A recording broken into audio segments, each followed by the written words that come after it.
Welcome to part 2 of What If Jar Jar Binks was a Sith Lord. Thank you for your support on part 1 of this video. If you haven't seen part 1, I highly recommend you watch that first before watching this video. Link will be in the description below.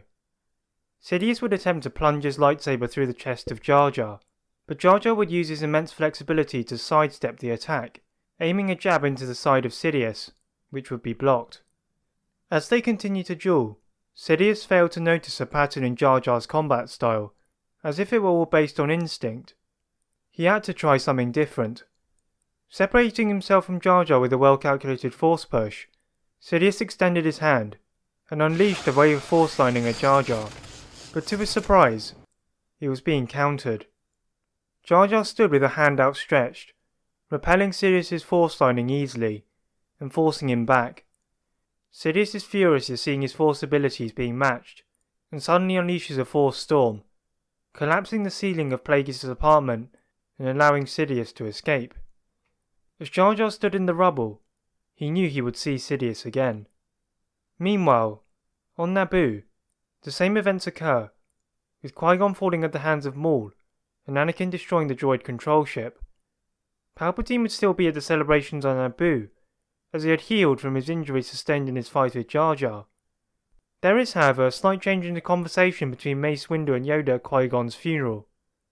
Whereas in canon they agree that there is always a Sith Master and an apprentice, in this scenario, Yoda senses something different, and perhaps the rule of two had been broken. This required an investigation. After Qui-Gon's funeral, Yoda headed straight to the Sith planet of Korriban, seeking the ghost of Darth Bane, the creator of the Sith Rule of Two. Yoda could feel the darkness in the air. Any lesser Jedi would be overwhelmed by the power of the dark energy. Moving through the network of tombs and cliffs, Yoda found his way to the tomb of Darth Bane. Opening the tomb with the Force, out emerged the ghost of Darth Bane. Yoda had expected a fearsome tower of evil, but instead, he was staring at a more pensive creature.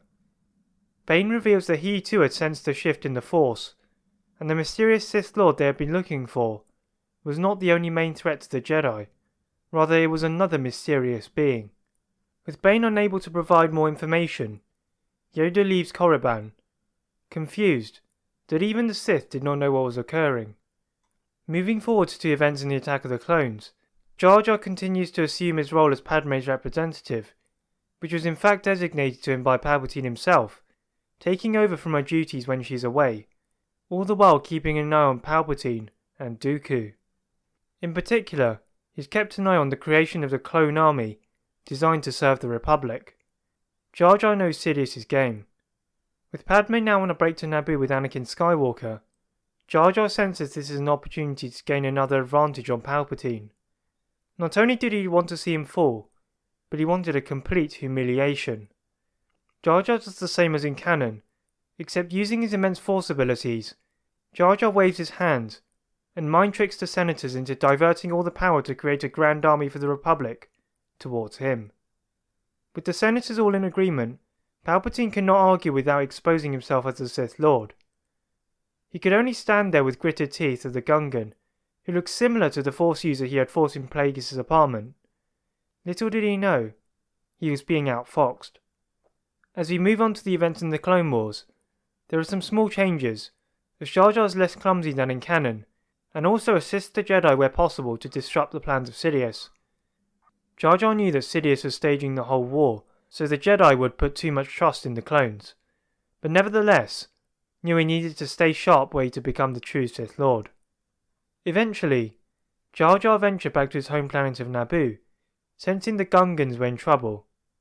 Although he was a Sith, Jar Jar still sensed the need to protect his people. Getting off his small starship, he sees the towering figure of General Grievous attacking the Gungans. Jar Jar smirked as he removed his hood. This was the start of the fall of Sidious. That is it for part 2 of What If Jar Jar Binks was a Sith Lord. If you would like to see a part 3, please like this video and subscribe for more what ifs. And as always, leave a comment on what if you'd like to see next. Thank you very much for watching, and see you next time. I spec The ability to speak does not make you intelligent. Now get out of here. No, Mr. Stay. Mr. called Jar Jar Binks. Mr. your humble servant. That won't be necessary. Oh, but it is. 'Tis demanded by the gods, it is.